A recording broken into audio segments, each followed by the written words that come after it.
HR policy. બીજું કોણ છે HR? નથી કીધું કયો લેક્ચર છે કમ્પલસરી? એક જ લાઈનમાં કીધું HR policy.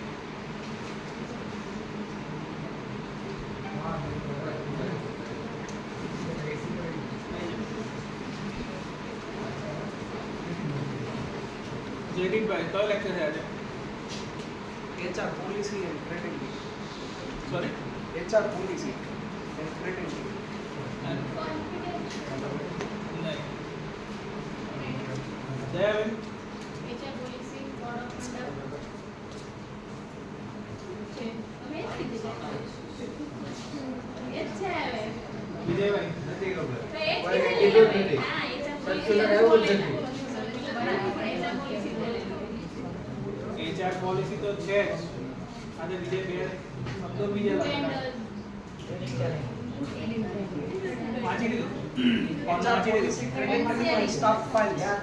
And staff files. એટલે ઇન્ચાર્જીસે પૂરેપૂરો મેસેજ પાસ કર્યો નથી જે ગ્રુપમાં આવ્યો છે. ગ્રુપમાં નથી આવ્યો. નોટિસ ગ્રુપમાં નાખેલો. નોટિસ બોર્ડમાં છે. સર્ક્યુલર નાખ્યો છે ને કેટલા લેક્ચર છે તેમાં.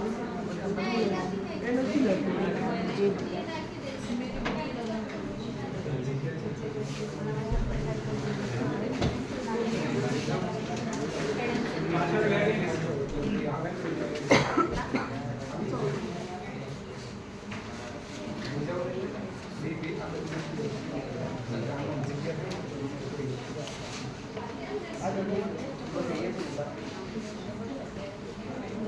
સો ફર્સ્ટ ઓફ ઓલ જ્યારે આપણું જોઈનિંગ થાય હોસ્પિટલમાં ત્યારે HR પોલિસીના સ્વરૂપે તમારે first of all application paper મળે આપણને. એ જોબ એપ્લિકેશનનું ફોર્મ આપણે ભર્યું હોય છે. એ જોબ એપ્લિકેશનના ફોર્મ ભર્યા પછી આપણને જોબ જોઈનિંગ માટેનું ફોર્મ એક ભરાવીએ છીએ.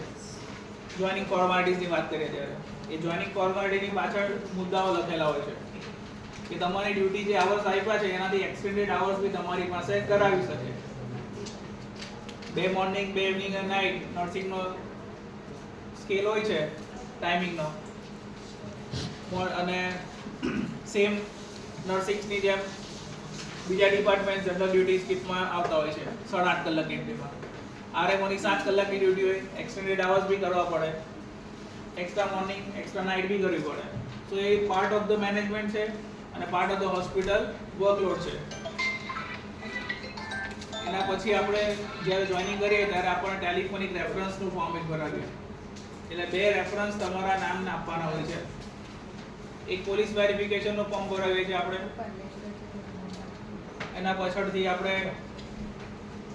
જોબ ડિસ્ક્રિપ્શન, એમને શું કામ કરવાનું છે એનું એક આપણે ડિસ્ક્રિપ્શન આપતા હોય છે. એક એપ્લિકેશનની સાથે અપોઇન્ટમેન્ટ લેટર પણ હોય છે એમનો. અને HR પોલિસીની થોડીક શોર્ટમાં નોટ્સ હોય છે. અને code of conduct, employ handbook કહેવાય, એ અત્યારે બધાના હાથમાં લગભગ ઓલમોસ્ટ આવી ગઈ હશે. નહીં આવી હશે તો પોતાની ફાઇલમાં અપડેટ કરવાની રહેશે. સો ફર્સ્ટ ઓફ ઓલ આપણે વાત કરીશું એ પોલિસી કોડ ઓફ કન્ડક્ટ શું છે. તો કે કોઈ પણ સિસ્ટમને આપણે જાણવી હોય તો ઇન્ટ્રોડક્શન પાર્ટ આવે, ઇન્ડક્શન ટ્રેનિંગ આવે. ઇન્ડક્શન ટ્રેનિંગ જેણે પાસ કરી હશે તેને હોસ્પિટલનો જે નોલેજ છે તે 50-60% 80% સુધી ખબર પડે કે હોસ્પિટલ કયા રીતે વર્કફ્લો કામ કરી રહ્યો છે. પછી એમના ઇમિડિયેટ સિનિયર્સ હોય, એ સિનિયર્સ એના ટીમ લીડર હોય, એની પાસેથી જાણકારી મળે કે કયા ફેઝમાં આપણે કામ કરવાનું છે, કંઈક ઇશ્યુ આવશે, કોઈ કમ્પ્લેન આવશે તો મારે કયા ફોર્મમાં એને રજૂઆત કરવાની છે અને નિરાકરણ મને કેવી રીતે મળી શકે છે. સેમ વસ્તુ ઇન્સિડન્સ થાય હોસ્પિટલમાં, એટલે ઇન્સિડન્સ રિપોર્ટિંગ ફોર્મ ભરવાની વાત આપણે ગઈકાલે કરી હતી કે ઇન્સિડન્સ ભરી દેવાનું. તો જ્યારે પણ કમ્પ્લેન આવે તો વર્બલ કમ્પ્લેન આવે, પણ વર્બલ કરતાં કમ્પ્લેન કરતાં આપણે લેખિતમાં કમ્પ્લેન્ટનું સોલ્યુશન લાવીએ એ બેટર રહેશે. જો લેખિતમાં અરજી આપી હશે તો એની સુનવાઈ કરવાની જવાબદારી બનશે. વર્બલ ઓર્ડર પોલિસી આપણે ભણેલા છે. કેટલા ટાઈમમાં આપણે એને ફોર્મેશન કરવું પડે? 24 hours. કશે કોઈ નોટ ડાઉન તો કરવું પડે, રાઈટ?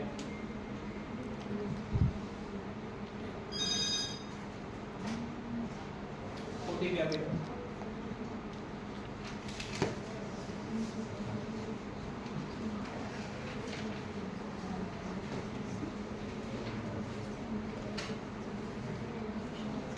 સો કોઈ પણ સ્ટાફની કમ્પ્લેન હશે, ગ્રીવિયન્સ હશે, તો એના ઇન્ચાર્જ થકી એ એચઆરમાં આવી શકે છે.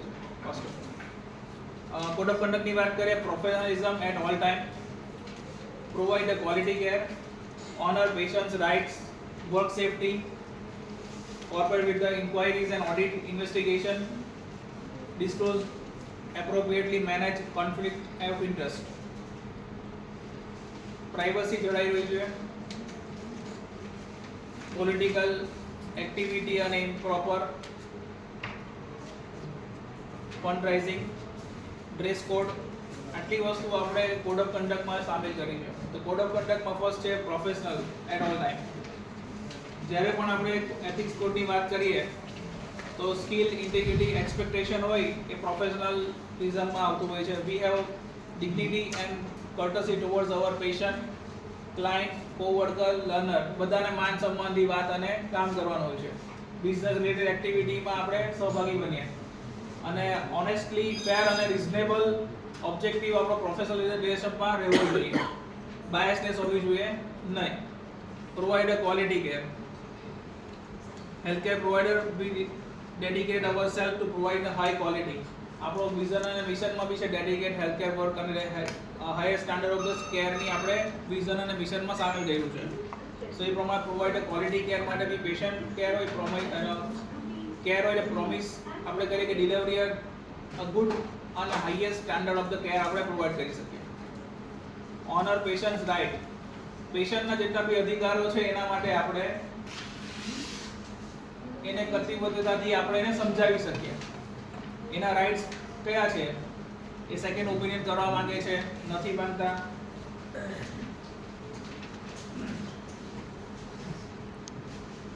Legal issue, legal responsibility, healthcare ગવર્મેન્ટની હેલ્થ પોલિસી છે, એ બધી પોલિસી અથવા કેશલેસ કંઈ બી હોય એ પેશન્ટના રાઇટ્સ એને ખબર હોય. આજે પેશન્ટ કોઈ બી સ્કીમમાંથી એડમિશન લે છે પણ એને સ્ટાન્ડર્ડ ઓફ કેર આપણે એક સરખી આપવી જોઈએ, એના રાઇટ્સ આપવા જોઈએ બધા. Work safety.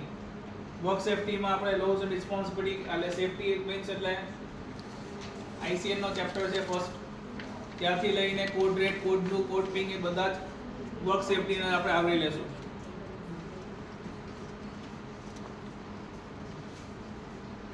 Corporate with the inquiries and audit investigation. જ્યારે આપણે કોર્પોરેટ કરવું જોઈએ કે જ્યારે આપણા ડિપાર્ટમેન્ટનું ઇન્વેસ્ટિગેશન થાય, ઇન્ક્વાયરી થાય, ઓડિટમાં આવે જ્યારે પણ, તો એ સ્ટાફ તમે જે ઓડિટમાં આવ્યો છે એ બી હોસ્પિટલનો સ્ટાફ છે અથવા બહારની એજન્સી હોઈ શકે, તો એની સાથે કોઓપરેટ કરવાનું છે કે તમે જેટલા ડોક્યુમેન્ટ્સ માંગે એ આપી દો, જેથી કરીને વર્ક બેલેન્સ થઈ જાય.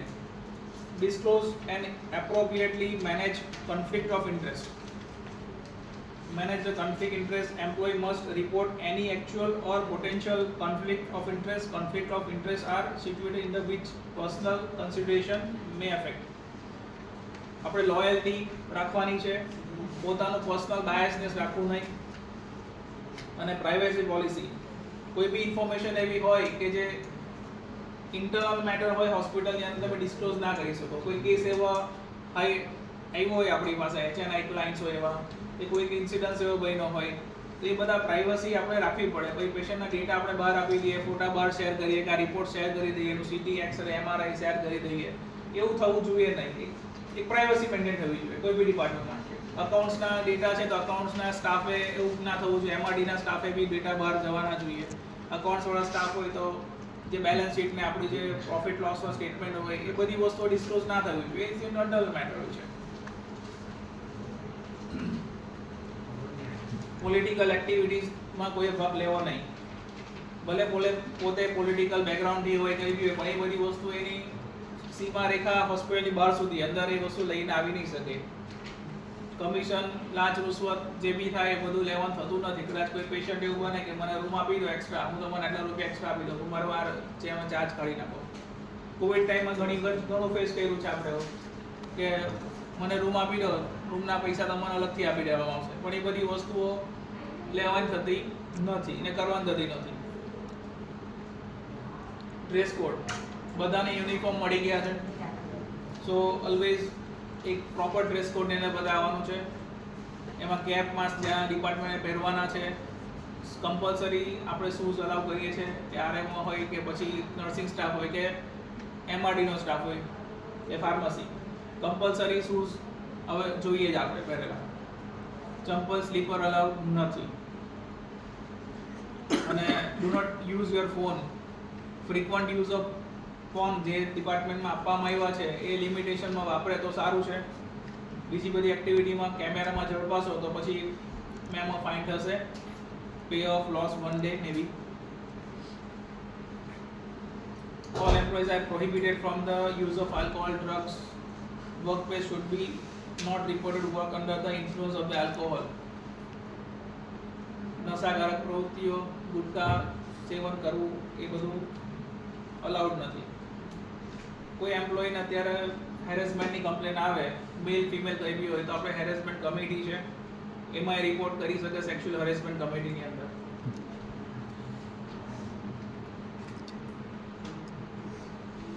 અને આ કોડ ઓફ કન્ડક્ટ બધા ડિપાર્ટમેન્ટના એમ્પ્લોય માટે અવેલેબલ છે અને પોતે વાંચી લેવાનું થાય છે અને એની કોપી જોઈતી હોય તો તમને કોપી પણ મળી જશે. રાઈટ. સો આપણે ફર્ધર જઈશું આગળ હવે મેન્યુઅલ પર.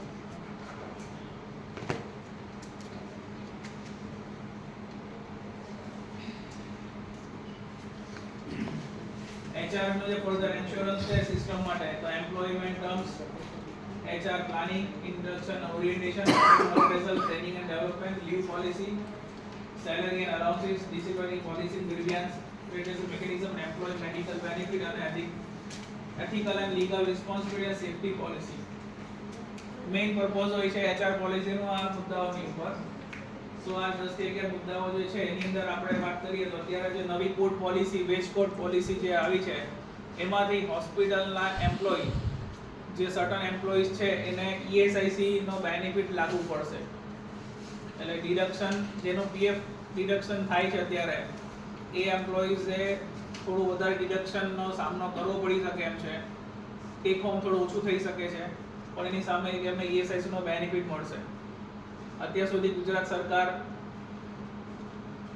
ના એમાં ESIC બાકાત રાખ્યું હતું પણ આ વખતે અત્યારે નવો વેજ કોડની અંદર એ નીકળી ગયું છે જેથી આપણે ગુજરાત સરકારે એજ્યુકેશન અને હેલ્થ બંને ડિપાર્ટમેન્ટની અંદર ESIC લાગુ કર્યું છે. ફિક્સ ટર્મ એમ્પ્લોય છે એના માટે અલગ રૂલ્સ છે જે તમે મેડમ વાંચ્યું હતું ને એ ફિક્સ ટર્મ એમ્પ્લોય હતું, FTC કહેવાય છે.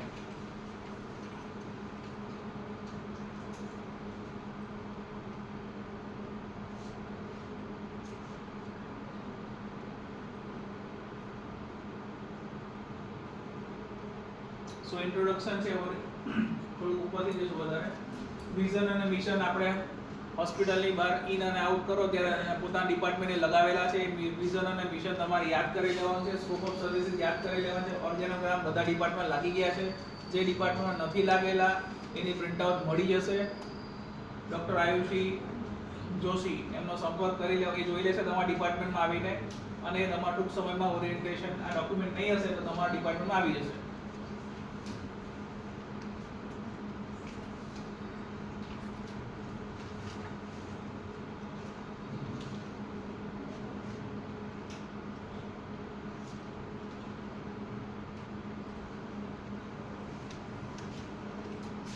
વિઝન અને મિશન એ બધા ડિપાર્ટમેન્ટમાં લખેલા છે. આપણે વિઝન શું છે, મિશન શું છે આપણું હોસ્પિટલનું. ધીસ ઓર્ગેનોગ્રામ સેમ બધા ડિપાર્ટમેન્ટની અંદર પ્રિન્ટ આઉટ આવી જશે.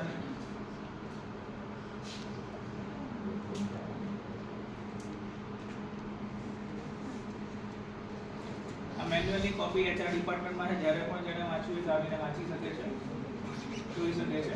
બરાબર. ફોટોગ્રાફ્સ નહીં લઈ શકે પણ એના એ કોન્ફિડન્સ છે, કોન્ફ્લિક્ટ થાય એમાં અને આપણે એમાંથી લઈ શકીએ નહીં. બરાબર. ખાલી તમારે એના ડોક્યુમેન્ટેશન જે છે આવીને વાંચી શકો છો.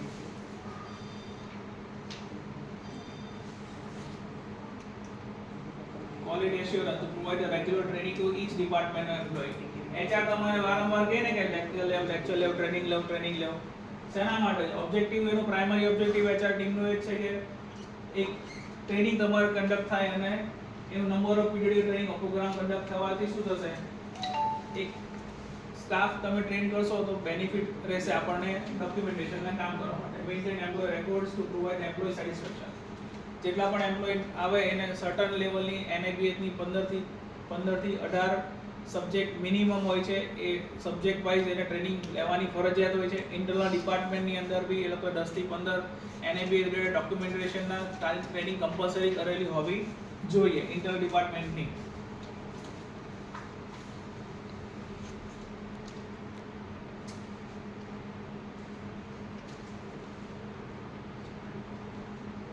ગ્રીવિયન્સ કમિટી. સો જે બી સ્ટાફ આપણી હોસ્પિટલની અંદર છે ગ્રીવિયન્સ થાય એટલે એક તો રાઇટિંગમાં આપી શકે અને પોતાનું નામ લખીને ગ્રીવિયન્સ બોક્સ બહાર મૂક્યું છે. એ પેશન્ટ માટે બી છે અને હોસ્પિટલના સ્ટાફ બી એમાં બોક્સમાં લેટર લખી શકે છે. એની ચાવી વિજયભાઈ પાસે હોય છે.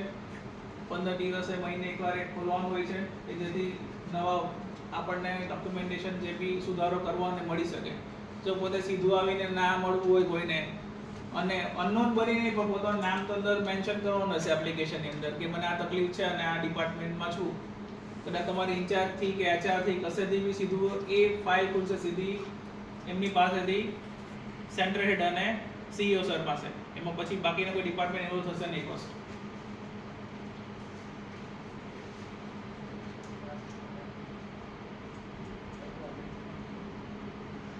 HR નું planning with setting the goal objective for the organization, guiding the terms and achieve the goal, and matching the skill and knowledge, operating the human resource. So જ્યારે બી ડિપાર્ટમેન્ટની અંદર માણસ ઘટતા હોય તો આપણે એને સામેથી મંગાવીએ ડોક્યુમેન્ટેશન કે તમને કયા લેવલનો સ્ટાફ ઘટે છે, રિક્રુટમેન્ટ કરવું છે તો કયા રિક્રુટમેન્ટ કરવું છે, ICUમાં સ્ટાફ ઘટે તો કયા લેવલનો સ્ટાફ જોઈએ છે, બિલિંગનો રિસેપ્શનનો સ્ટાફ કે મેડિકલ ઓફિસરની જરૂર હોય ત્યારે આપણે ફોર્મ મંગાવી કયા ડિપાર્ટમેન્ટમાં કયા પ્રકારનો મેન પાવરની ડિમાન્ડ છે, એમ્પ્ટીનેસ છે.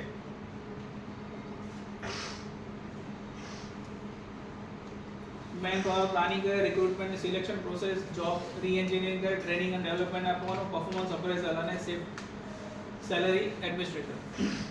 પરફોર્મન્સ અપ્રેઝલ પ્લાનિંગ એવું છે 365 દિવસ પૂરા થાય એટલે આપણે 8% 10%ની ટ્વાઇસ લઈને આપણે જતા હોઈએ છીએ. પણ એક એવોલ્યુશન એવું હોય છે પોતાનું સેલ્ફમાં કે 365 દિવસ પહેલાં હું જે વર્ક લેવલ સ્કિલ પર હતો ત્યાંથી અત્યારે 365 દિવસ પછી હું કયા લેવલ પર છું અને મેં નવું શું અચીવ કર્યું છે અને મને નવી સ્કિલ શું એડ કરી છે. વોર્ડનો સ્ટાફ છે તો 2020થી એ વોર્ડમાં જ છે અને આજે 25 ચાલે તો બી એ વોર્ડમાં જ છે. તો એનું ઇમ્પ્રુવમેન્ટ થયું કહેવાય? નહીં કહેવાય. એનું પ્લાનિંગ એવું હોવું જોઈએ કે 2 વર્ષ વોર્ડમાં કામ કર્યું છે, 1 વર્ષ તો પછી મારું પ્લાન એવું બને કે ઇમરજન્સી કે ICUમાં કામ કરું કે OTમાં કામ કરવા જાઉં. So this is a planning.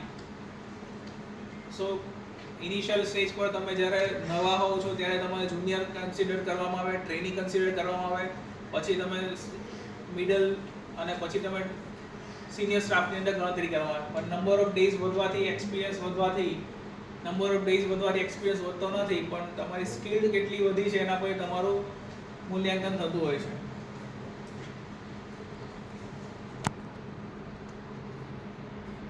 HR recruitment selection procedure. Recruitment કેવી રીતે કરીએ છીએ આપણે હોસ્પિટલની અંદર? સૌથી પહેલા સોશિયલમાંથી આપણે ડેટા ગેધરિંગ કરીએ, કોઈના રેફરન્સથી લઈએ. પહેલા ફર્સ્ટ ઓફ ઓલ ઇન્ટરનલ જેટલા બી રેફરન્સ હોય હોસ્પિટલના સ્ટાફ એ સ્ટાફ પ્રોવાઈડ કરવામાં હેલ્પ કરતા હોય છે. એ લોકોના ગ્રુપમાં સોશિયલ પોસ્ટ કરીએ અને પછી ગેધરિંગ કરીને એક ઇન્ટરવ્યૂ શેડ્યુલ થાય અથવા કોઈ ઇન્સ્ટિટ્યૂટ આપણે ટાઈપ કર્યું ત્યાં જઈને કેમ્પસ ઇન્ટરવ્યૂ કરીએ અને ત્યાંથી આપણે સ્ટાફ લઈને આવીએ. સો રિક્રુટમેન્ટ સિલેક્શન પ્રોસેસ છે એકદમ સ્ટ્રીમલાઇન થયેલી હોય છે એમાં as per the need by the team of the ઇન્ચાર્જીસ.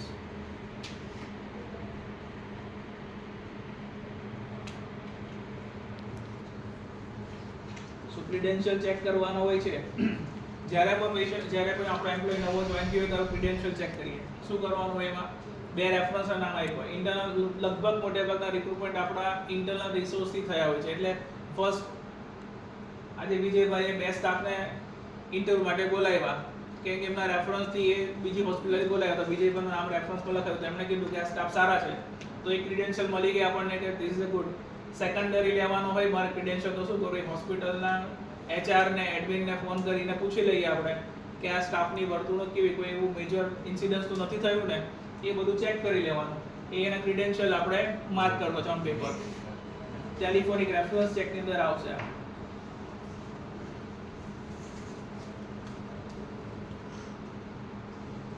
Induction and orientation. Induction and orientation હરેક ડિપાર્ટમેન્ટ માટે જરૂરી હોય છે. જ્યારે બી કોઈ નવી વસ્તુ ઇમ્પ્લિમેન્ટેશન થાય તો એનું ઇન્ડક્શન જરૂરી હોય છે.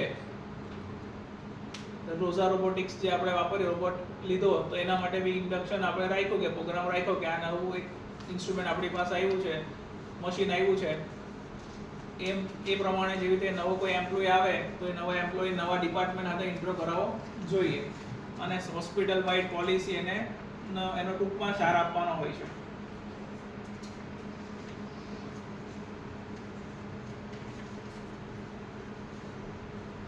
Joining report card, ESIC, PF, gratuity, personal data, mediclaim form અને આઈડેન્ટિફિકેશન રિક્વાયર્ડ ફોર્મ અને બેંક એપ્લિકેશન ફોર્મ.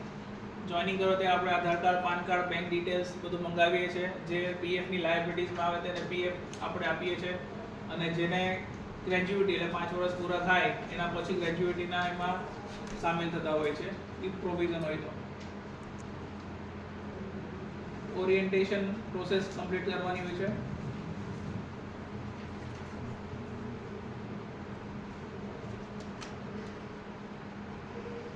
ફીડબેક અને assignments.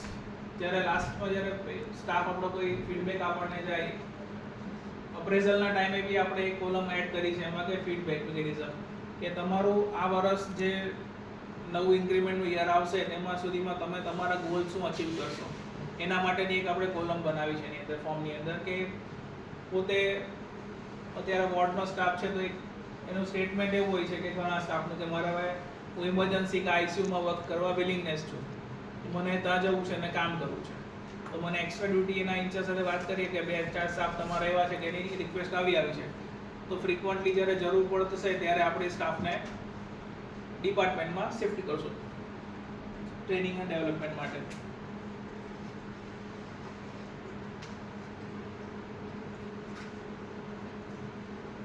Probation period. Generally probation period જે રાખ્યો છે ત્યારે તો 1 યરનો પ્રોબેશન પીરિયડ રાખ્યો છે. એના પછીના ટાઈમ્સની અંદર એ કન્ફર્મેશન એનો અલગથી આપવામાં આવશે અને એનું સેલરી સ્ટેટમેન્ટ ચેન્જ થાય છે. એના પછી 1 વર્ષ પછી જ આપણે લીવ પોલિસી અપ્લાય કરીએ છીએ. અત્યારે જે પણ લીવ પોલિસી એપ્લિકેબલ છે 365 દિવસ તમારે કમ્પ્લીટ થાય પછી જ કોઈ બી લીવ પોલિસીને એન્ટાઇટલ કરવા માટે સક્ષમ છે. અત્યારની લીવ પોલિસી જે છે લાસ્ટ યરનો બાકાત કરીએ તો 7 PL અને 6 CL અને 6 SL આપણે કન્સિડર કરી છે અને 7 હોલિડેઝ છે.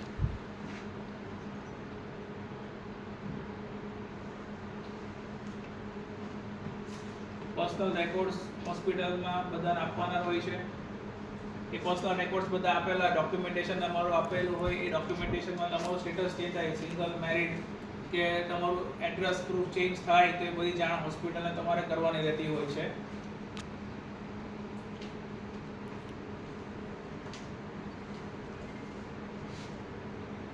જ્યારે HR પ્લાનિંગ કરતા હોય ત્યારે એક ક્વેશ્ચન એવો બી હોય કે અત્યારે પેશન્ટ આપણી પાસે 50 પેશન્ટની કેપેસિટી માટે નર્સિંગ સ્ટાફ અવેલેબલ છે, પણ 80 પેશન્ટ થઈ ગયા તો આપણે શું કરશું? તો આપણે 2 કોવિડના સિનેરિયો જોયા છે, એમાં આપણે ઓન કોલની સુવિધા ઊભી કરેલી હતી. ઇન બિટવીન પરમિસેબલ અવર્સ કરીને રોજ જે આપણે મીટિંગ કરીએ છીએ નર્સિંગની કે 4-3 વાગ્યાનો ટાઈમ આપ્યો છે, તો જ્યારે અસેસર તમને પૂછે કે પ્લાનિંગ કેવી રીતે થાય ડ્યુટીનું, તો તમે બતાવીશું કે 3:30 વાગે મીટિંગ થાય જનરલ, એની અંદર આપણે ઘટ્ટા મુક્તિ જગ્યા જે સ્ટાફ નથી કે જરૂર પડી છે તો આપણે ત્યાંથી રિસોર્સ કરી શકીએ અને ઓવર ટાઈમનું સ્કેડ્યુલિંગ કરીએ છીએ. આ એક આન્સર તમારા ઇન્ચાર્જીસ તરફથી જ હોવો જોઈએ. 2 ક્વેશ્ચન આવી રીતે દર વખતે પૂછાયા છે HR ને, ઇન્ચાર્જને બી પૂછાઈ શકે છે.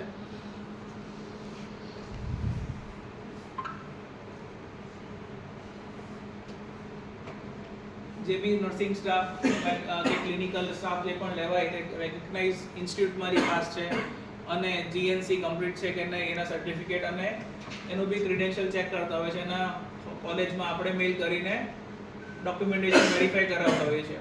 અને GNM અને BSc સ્ટુડન્ટ જે ત્યાં નવા પાસ થયા છે તેમાં તો સર્ટિફિકેટની ઉપર જ બારકોડ સ્કેન આપ્યું છે, એ સ્કેન કરી એની કોપી મૂકી દો તો પછી વેલિડેશનમાં આવી જાય છે અત્યારે.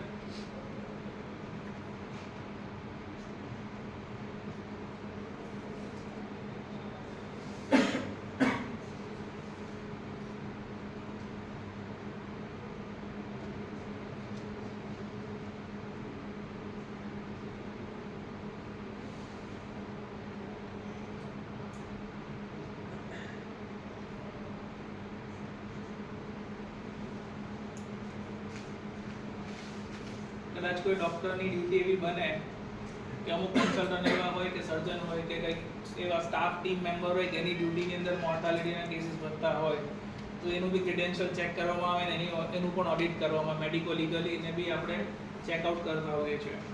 એનું મેડિકલ ઓડિટનું ફોર્મ બી આવે છે. આયુષ્માન ભારતમાં કામ કરે એમ ખ્યાલ છે. વિજય સાહેબને ખબર છે મેડિકલ ઓડિટ બી આવે છે એના માટે.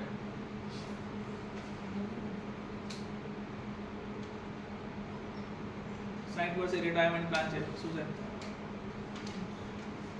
60 વર્ષ.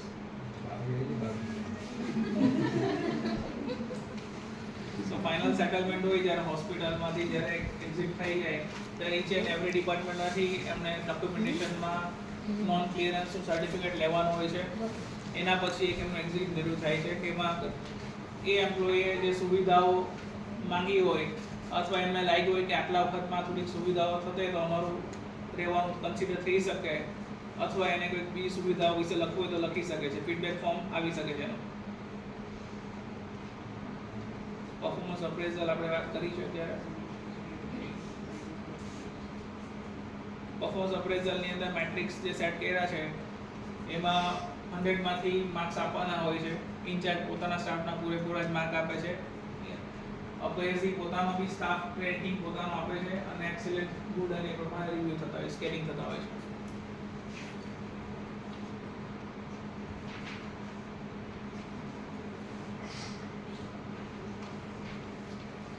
ટ્રેનિંગ કેલેન્ડર આપણું જે બને છે જ્યાં એ ટ્રેનિંગ કેલેન્ડર મંથલી એક્ઝિક્યુટ હોય છે. મંથલી જેટલી ટ્રેનિંગ લેવાની હોય કરવાની એનું શેડ્યુલ આપણને મળી જતા હોય છે. એ પ્રમાણે બહુ ઓછા સ્ટાફે ટ્રેનિંગ પૂરી કરી છે આ વર્ષે.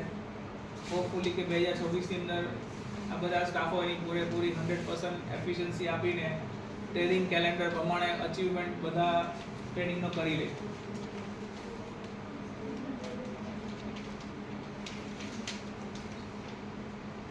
Leave policy already discuss. Leave policy અને અનઓથોરાઇઝ્ડ એન્ડ એબ્સન્ટ જે નવા જોઈનિંગ જેટલા બી સ્ટાફ છે અત્યારે છેલ્લા 6 થી 8 મહિનામાં અને ઇન્ચાર્જની બહુ જ કમ્પ્લેન હોય છે કે આ જે સ્ટાફ હોય છે ફ્રીક્વન્ટલી રજા પાડે છે. ફ્રીક્વન્ટલી રજા હોય છે. એવા ઘણા સ્ટાફ હોય છે જેનાથી બીજા નવા સ્ટાફ જૂના સ્ટાફને તકલીફ પડે કે આ બહુ રજા એબ્સન્ટિઝમ વધી ગઈ છે. એપ્લિકેશન લીવ એપ્લિકેશન ફોર્મ આપણી હોય છે. લીવ એપ્લિકેશન ફોર્મ ખાલી એ એપ્લિકેશન છે તમે રજા પાડવા માટેનો એ ભરો એટલે એવું નહીં કે તમારે રજા મળી ગઈ. એ પ્રાયરમાં તમારે લેવાનું છે. તમારી ઇન્ચાર્જને ખબર હોય કે મારા 10 સ્ટાફ છે 10 માંથી 4 રજા પર છે તો 5મા સ્ટાફને રજા નહીં જ મળવાની કન્ફર્મ જ છે. પછી એને કમ્પેરિઝન નહીં કરવાનું કે આ સ્ટાફને રજા આપી દીધી મને નહીં આપી. એવો કોઈ બાયસનેસ હોતો નથી. ક્રિસમસ હતી તો ઓબ્વિયસલી ક્રિશ્ચિયન સ્ટાફ છે તેને રજા આપવાની જ છે.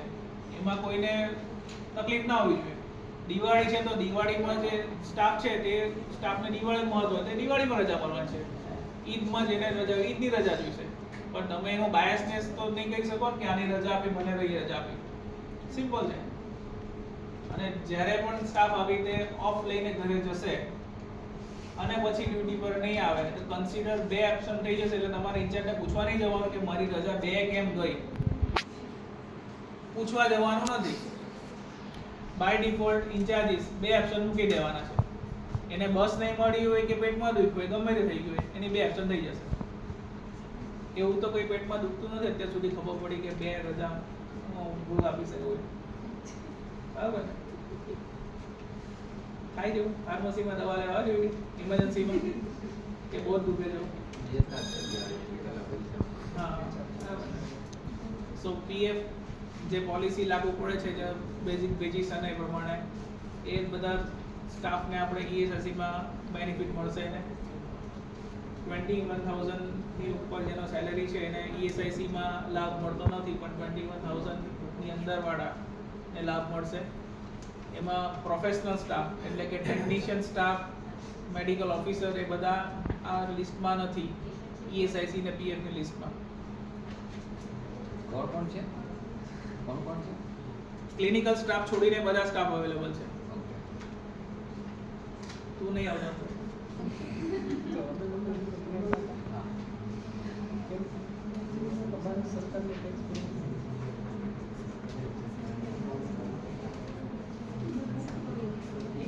વેક્સિનેશનના ડેટા તમારે કમ્પલસરી આપવાના રહેશે. તમે કોઈ બી જ્યારે વેક્સિનેશન લીધી છે, જેટલી બી વેક્સિન તમે લીધી છે એ વેક્સિનેશનની જાણકારી તમારે હોસ્પિટલને આપવાની રહેશે. નર્સિંગ સ્ટાફ પોતપોતાના સ્ટાફને કન્ફર્મ કરાવી દેજો જેટલા ડોક્યુમેન્ટેશનમાં વેક્સિનના ડેટા અવેલેબલ હોતા નથી. જો એને વેક્સિનનું યાદ નહીં હોય તો એની પાસે એક નોટિસ ભરાવવું પડશે મારે.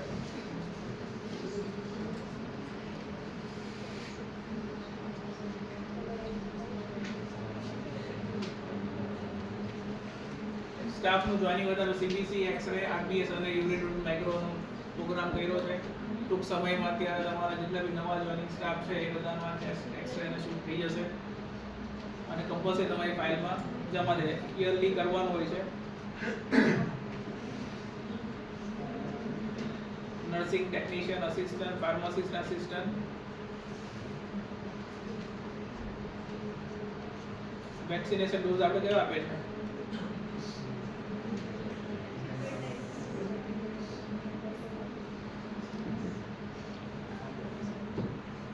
તો વેક્સિનેશન રિક્વાયરમેન્ટ હોય છે આપણે મલ્ટી ડોઝ અત્યારે નથી અવેલેબલ આપણી પાસે. હોસ્પિટલ તરફથી વેક્સિનેશનના ડેટા અને વેક્સિનેશન આપણે પ્રોવાઈડ કરીએ છીએ. જ્યારથી નવા સ્ટાફ જોઈનિંગના છે અને બાકી છે તેને આપી દેવાના રહેશે. લિસ્ટ કરાવી દેજો આપણે. મેડિકલ ઇન્સ્યોરન્સ,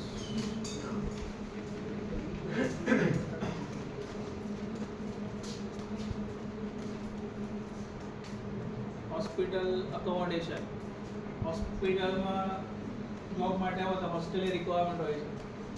હોસ્ટેલ તો મળી જાય, પછી એનું મેન્ટેનન્સ થતું નથી. શરૂઆતમાં જ્યારે મકાન માલિક ઘર આપે તો બહુ સરસ હોય, પણ 2 મહિના પછી જોવા જઈએ તો ખબર પડે કે આ તો છે જ નહીં, આ મકાન મારું છે તો એ પ્રશ્ન થઈ જાય ને. પાણીની મોટર બગડી જાય તો એનો ખર્ચો કોણ આપશે? ઓબ્વિયસલી તમે રહો છો, તમારે જ આપવાનો છે. સફાઈની જવાબદારી તમારી છે. ગમે તે મેન્ટેનન્સ થાય ને હોસ્પિટલ છોડીને તમારા ઘરે, એ બધું તમારે જ કરવાનું રહે. એમાં હોસ્પિટલ લાયબિલિટી હોતી નથી.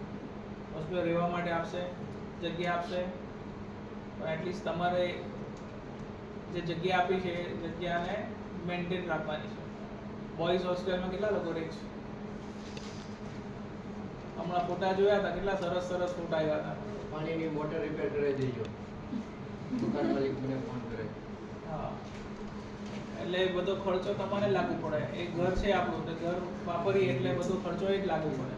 હોસ્પિટલમાં કંઈ હમણાં પાણીની મોટર બગડી ગઈ હોય તો હોસ્પિટલ જ એક ખર્ચો ઊભો પાડે ને અત્યારે તો. એવી રીતે સેમ આપણને હોસ્ટેલ આપી છે તો હોસ્ટેલ પ્રમાણે જ રહેવાનું. અને હોસ્ટેલના જે બી ખર્ચા થતા હોય તે ડિવાઈડ થઈ જાય. એમાં એવું ના થાય કે પછી તું આપી દે, હું આપી દઉં, પછી એવું નહીં કરવું. ઘણા સ્ટાફની કમ્પ્લેન હોય કે સાહેબ શેરિંગ નથી આપતા. પછી એવું થાય કે હોસ્પિટલ શેરિંગ લેવાનું ચાલુ કરશે તો મને નહીં ગમે. એના કરતાં બેટર કે તમે ઇન્ટરનલી પર રહી જાઓ. હોસ્ટેલમાંથી ઘરે જાવ ત્યારે કેટલા એપ્લિકેશન લખી જાય એમાંથી? હાથ ઊંચો કરો. કેટલા લોકો અહીંયા એપ્લિકેશન લખીને જાય, આપીને જાય કે હોસ્ટેલમાંથી ઘરે જવું છું, એની એપ્લિકેશન કેટલી આવે છે? સુઝેન, આવે છે તારી પાસે એપ્લિકેશન? બધી એક એમરજન્સીમાં મેઘના મને આપે છે. એટલે બાકી બધા સ્ટાફ જ નથી ને, એ લોકોને કીધું જ નથી અત્યાર સુધી આપણે. બધાને વાપર નોટિસ બી લેવડાવેલી છે ઈચ એન્ડ એવરી ફ્લોર પર. શું એના રૂલ્સ એન્ડ રેગ્યુલેશન ફોલો કરવાનું છે. માય બોયઝ, એકની કોઈ એપ્લિકેશન આવી નથી. હોસ્ટેલમાં તમે ઘરે જાઓ તો એપ્લિકેશન લખીને જાઓ ને ઇન્ચાર્જને આપી જવાનું. તમારા ફાર્મસીવાળા ભાઈ તમારા મેડમને લખીને લખાણ આપી જવાનું કે હું આ તારીખથી જઉં છું ને આ તારીખે આવીશ. અને એમાં તમારા પેરેન્ટ્સનો નંબર કમ્પલસરી લખેલો હોવો જોઈએ. એ ક્રોસ ચેકમાં જ્યારે બી આવે તો અમે તમે જણાવી શકીએ. અને ગર્લ્સ હોસ્ટેલમાં જેટલા બી રહી છે એ કમ્પલસરી જ્યારે બી રજા પાડીને જશે એપ્લિકેશન લીવ એપ્લિકેશન ફોર્મની સાથે તમારું બીજી એપ્લિકેશન ઘરે જવાની હેન્ડરાઇટિંગમાં તમારી જોઈશે અને જોઈશે જ. બરાબર, કમ્પલસરી છે. કેન્ટીન ફેસિલિટી આપણે આપીએ છીએ, જેને ઓવર ટાઈમ થાય છે એને હોસ્પિટલ પ્રોવાઈડ ફૂડ કરે છે અને કેન્ટીનમાં જવાનો ટાઈમ છે ખાલી 30 મિનિટ્સ. જેની ડ્યુટી 8.5 કલાકની ઉપર છે એના માટે જ લાગુ પડે છે. બાકી બધા સ્ટાફને કેન્ટીન ફેસિલિટી અવેલેબલ નથી એના ડ્યુરિંગ ઓફિશિયલ આવર્સમાં. એટલે નર્સિંગ સ્ટાફ 8 થી 2 ને 2 થી 8 આવતો હોય તો એ કમ્પલસરી કેન્ટીનમાં જવા માટે પરમિશન નથી, બરાબર ને? એટલે સમજી લેવાનું. સવારે આવો ત્યારે ચા પીવા આવો, અંદર બેસીને ડ્યુટી જોઈન કરવા પહેલા ચા પીવો, પછી તમે આવીને જમવા માટે 45 મિનિટ બગાડો. એવું દેખાયું એટલે વિજયભાઈના કેમેરામાંથી ફોટા આવી જશે એટલે સમજી જવાનું કે આજે મારી ચાનો ટાઈમ 20 મિનિટનો થઈ ગયો તો એટલે કપાઈ ગયા પૈસા મારા.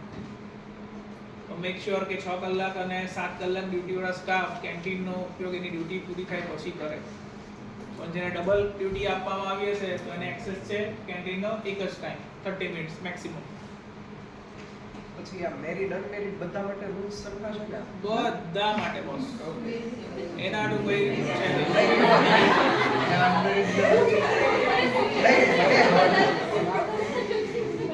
એટલે કે અલગ છે. અલગ જ એક જવાબ મેળવતો એટલે કે સાહેબ અમે તો મેરિડ છીએ એટલે અમને ઘરે ટાઈમ ન મળે એટલે અહીંયા આવીને નાસ્તો કરી. મેં કીધું એ માટે ભાઈ હોસ્પિટલ પરમિશન નથી આપી. અનમેરિડ એટલે સમજ પડી કે ઘરે નાસ્તો ના મળે, મેરિડ તો મળે ને નાસ્તો. તને એવું લાગે તને નથી આપણે ઘરે એવું લાગે? ના અમારે નાસ્તાની જરૂર ન પડે કેમ કે અહીંથી જ અડધો નાસ્તો મળી જાય.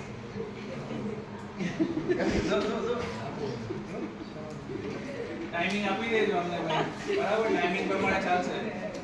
ડ્યુટી જોઈન કર્યા પહેલા, પંચિંગ કર્યા પહેલા જો કેન્ટીનમાં હોય તો ઇશ્યુ નથી, એનો ટાઈમ ચાલુ નથી થયો. પણ એનો ટાઈમ શરૂ થઈ ગયો અને કેન્ટીનનો ઉપયોગ કર્યો તો નહીં ચાલે. રૂલ્સ બધા માટે સેમ હોવા જોઈએ.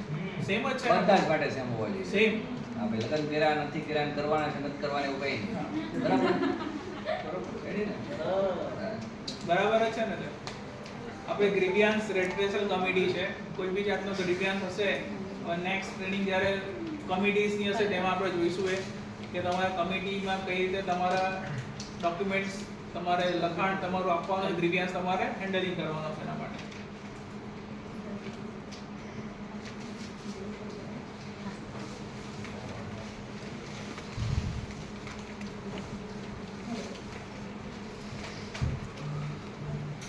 કોન્ટ્રાક્ટના જેટલા બી સ્ટાફ છે એ કોન્ટ્રાક્ટના સ્ટાફને કેપ માસ્ક હોસ્પિટલ પ્રોવાઈડ નહીં કરે.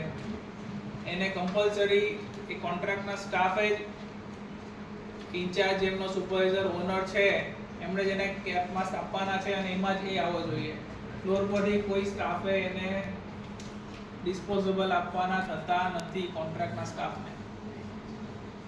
બરાબર? અને કોન્ટ્રાક્ટના કોઈ સ્ટાફની તકલીફ હશે તો ઇમિડિયેટ સુપરવાઇઝર હશે એ હેન્ડલ કરશે. અથવા પછી જો હાઉસકીપિંગની વાત કરીએ તો અત્યારે આપણી પાસે 2 માણસ અવેલેબલ છે, એક જીનલ અને વિજયભાઈ માનપરાસની. 2 વ્યક્તિ અવેલેબલ છે રાઉન્ડ ધ ક્લોક. અને એમાંથી કંઈક સુવિધા ના મળતી હોય તો પછી તમે મારી પાસે આવી શકો છો.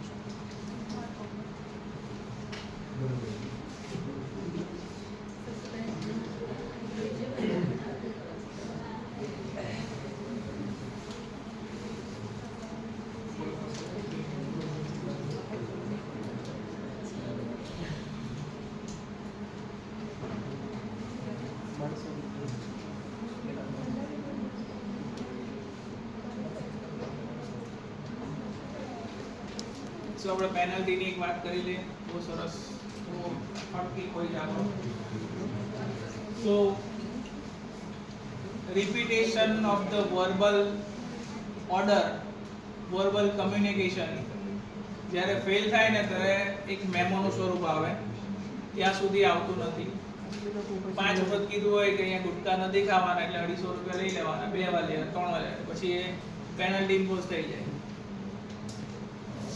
કોઈ ત્યાં સ્ટાફ અસ્મિતા છે તને બોલાવે છે ફ્લોર પર સેકન્ડ ફ્લોર પર જાઓ. જ્યારે કીધું હોય કે જયદીપભાઈ બાઇક આપણે બાઇક પાર્ક નીચે પાર્કિંગમાં જ કરવાનું છે અને પછી પંચ કરવા જવાનું છે, પણ કેવી આદત હોય, મોડું થઈ ગયું વારવારમાં ત્યાં જ બાઇક મૂકી દઈએ અને આપણે પંચિંગ કરી દઈએ. અલાઉડ નથી. તમારા કમ્પ્લીટ યુનિફોર્મ પહેરાયેલા હોય, ડ્રેસ કોડ કમ્પ્લીટ હોય પછી જ તમે પંચિંગ કરી શકો, ત્યાં સુધી તમે ઓન ડ્યુટી પંચ કરી શકો નહીં. બરાબર. વર્બલ વાર બહુ બધી વાર વર્બલ કમ્યુનિકેશન થઈ ગયું જયદીપભાઈ સાથે, પછી જયદીપભાઈ નથી જ માનવાના એટલે શું થાય, મેમોનું સ્વરૂપ આવે. Loss of pay of 1 day, half day, quarter day. બરાબર. સો બેઝિકલી સિસ્ટમ ફોલો કરે. ઘણી વર્બલ નોટિસ આવી ગઈ હોય. એબ્સેન્ટિઝમ, જે ડિપાર્ટમેન્ટના નર્સિંગ સ્ટાફ કે મેડિકલ ઓફિસર ફ્રીક્વન્ટલી રજા પર હોય ત્યારે એને જાણ કરવામાં આવે ને.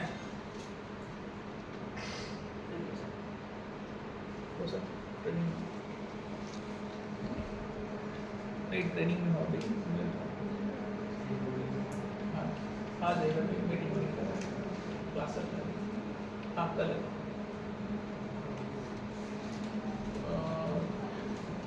हाँ बीजा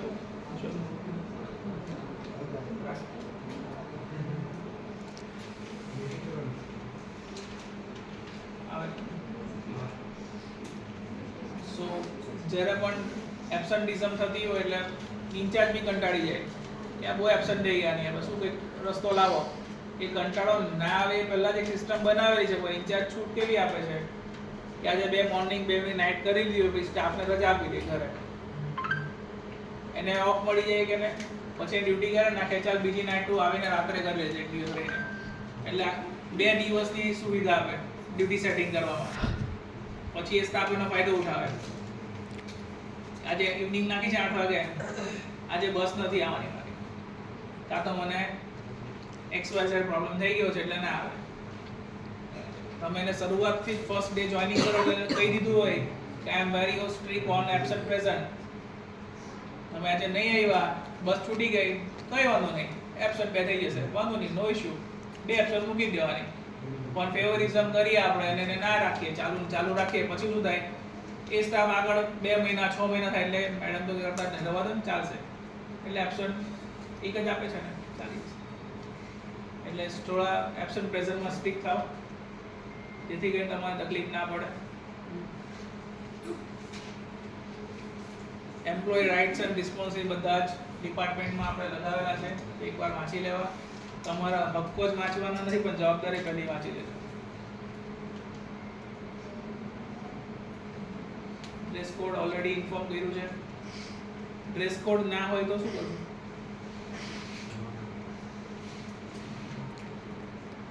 પંચિંગ કરવા બધા જ જાય છે, બરાબર. પંચ કરવા તો ત્યાં ઉપર એક ડ્રેસ કોડ ના હોય એના માટે નોટિસ લખેલી છે.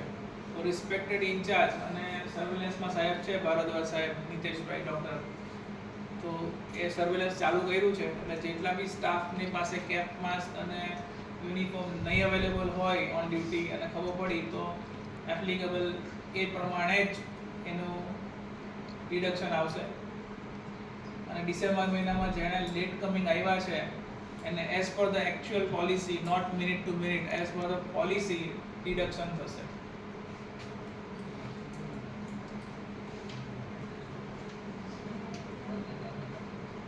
એમ્પ્લોયી રાઇટ્સ તો રિસ્પોન્સિબલ વાંચવા જેવું છે. શું છે ને?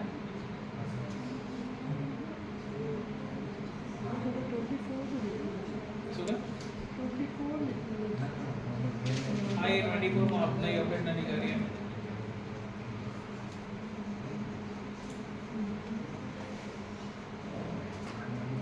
જે સેક્સ્યુઅલ હરેસમેન્ટ કમિટી હોય તેમાં એક મેડિકલ ડિરેક્ટર, પછી director of finance, administrator, nursing matron, department heads, HR અને આઉટસાઇડ મેમ્બર અને સોશિયલ એક્ટિવિટીઝ હોય એ અવેલેબલ હોય છે.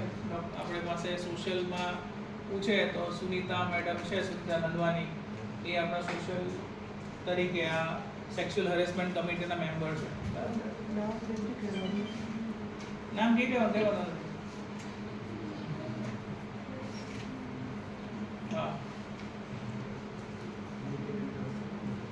કમ્પ્લેન કેવી રીતે કરવાની, તો કે જે દિવસે ડેટ ઇન્સિડન્સ થયો તે દિવસે નોટ લખવાની.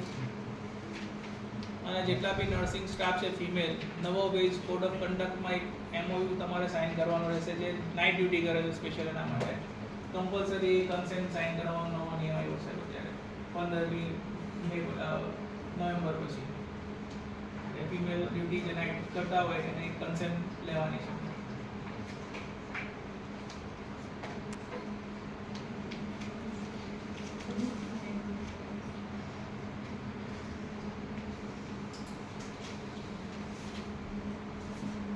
સો વાઇડ પોલિસી HRની ઘણી હોય છે. જેટલી સુવિધાઓ, જેટલી ટ્રેનિંગ તમારા શેડ્યુલમાં છે એટલી ટ્રેનિંગ થવી જોઈએ ડિસિપ્લિનરી એક્શનની અંદર. અને ઓનેસ્ટી જળવાવું એના માટે ફર્સ્ટ ઇમ્પોર્ટન્ટ અને પ્રાયોરિટી હોસ્પિટલ એટલું રહી છે કે જ્યારે બી નર્સિંગ સ્ટાફ કે મેડિકલ ઓફિસર કે ક્લિનિકલ કોર્ડિનેટર કોઈ ખોટા ડ્રગનું ઇન્જેક્ટ થઈ જાય પેશન્ટની અંદર અને ઓનેસ્ટલી એનો વ્યૂ નહીં આપે તો એ પેશન્ટને કદાચ આપણે ડીસી ભરવાનું થઈ શકે. સો ઓનેસ્ટી રાખવાની, કદાચ તમારી ખોટું જતું રહ્યું છે તો તમારા ઇમિડિયેટ સિનિયર સુપરવાઇઝરને જાણ કરી દેવાની અને ટ્રીટિંગ કન્સલ્ટન્ટને ખબર પડી જાય ત્યાં સુધી કે આ ખોટું થયું છે તો એમની પાસે કંઈક એવો રસ્તો રેમેડીઝ હોય કે આ જે ડ્રગ્સ વપાય છે એ ડ્રગમાંથી કંઈક સોલ્યુશન મળી શકે. ઘણા કેસીસ આપણે જોવાય કે પેશન્ટ 10 દિવસ સુધી બહુ ખરાબ પરિસ્થિતિમાં હતું અને સારું થઈ ગયું અને પછી એ જ પેશન્ટ એને જ એ પેશન્ટને વોર્ડમાં શિફ્ટ કરવું હતું પણ કદાચ અનહેપનિંગ કંઈ ડ્રગ ખોટી અપાઈ ગઈ તો પેશન્ટ ફરી પાછું 5-10 દિવસ આઈસીયુમાં રહ્યું. તો એવા કેસીસની અંદર હોસ્પિટલે અને ટ્રીટિંગ ડૉક્ટરે બહુ અઘરી પરિસ્થિતિનો સામનો કરવો પડી શકે છે. મેડિકો લીગલ બી જઈ શકાય એમાં. સો મેક શ્યોર કે તમે કોઈ બી જે બી મેડિકેશન આપો છો 2 વાર પ્રૂફ રીડિંગ કરો અને પછી આપો. જ્યારે મેડિસિન ઇન્ડેન્ટ કરો ત્યારે ખાસ એમાં ml અને શું આવે છે મેડમ ઇશ્યુ ડ્રગ ઇન્ડેન્ટ કરે ત્યારે ખોટી ડ્રગ ન કરે, નામ જ અલગ હોય તેવું નહીં કરો. તમારો ફોન તમારી પાસે જ હોય છે મેડિકલ ઓફિસરનો, તેમાં વાંચી લેવું 2 વાર અને પછી તમે ડ્રગ ઇન્ડેન્ટ કરો. ઘણીવાર ડોઝનામાં ml અને એમાં ડોઝિસમાં mg અને ml માં ખબર નહીં રહેતી હોય. 1 ml મંગાવો કે 1 mg મંગાવવાનું ધ્યાન જ નહીં હોય. પછી કંપનીએ બી આટલી સુધી એવી ડ્રગ મંગાવી ના હોય. એટલે ઘણીવાર નીચેથી ફોન આવે ફાર્મસીમાંથી કે ડોક્ટર આ સારા મારી ડ્રગ લખી જરાક આવો ને સાહેબ જોવા માટે. ત્યારે ખબર પડે જે એમ કંપની બનાવતી કંપની બનાવતી જ નથી કોઈ દિવસ એમ. સો જેટલા બી નર્સિંગ સ્ટાફ છે ઇન્ચાર્જીસ એકવાર તમારા જેટલા બી સ્ટાફ છે એની ફાઇલ એકવાર ઓડિટ માટે નીચે આવીને જોઈ લેવાની છે. એમાં વેક્સિનેશન ડેટા છે કે નહીં, ક્રેડેન્શિયલ અને પ્રિવિલેજ છે કે નહીં ચેક કરવાનું છે એકવાર. અને જે ડ્યુટી રજિસ્ટર્ડ નર્સિંગ સ્ટાફને જ આપણે ઇન્સ્પેક્શનના દિવસે ઓન ડ્યુટી રાખશું. એએનએમ સ્ટાફ કે લાસ્ટ યર રનિંગ વાળા સ્ટાફ હશે નાઇટ ડ્યુટી અથવા તો ઓફનું પ્રોવિઝન કરશું. રાઈટ? રાઈટ. Thank you. કોઈ ક્વેશ્ચન હોય તો કહી શકો.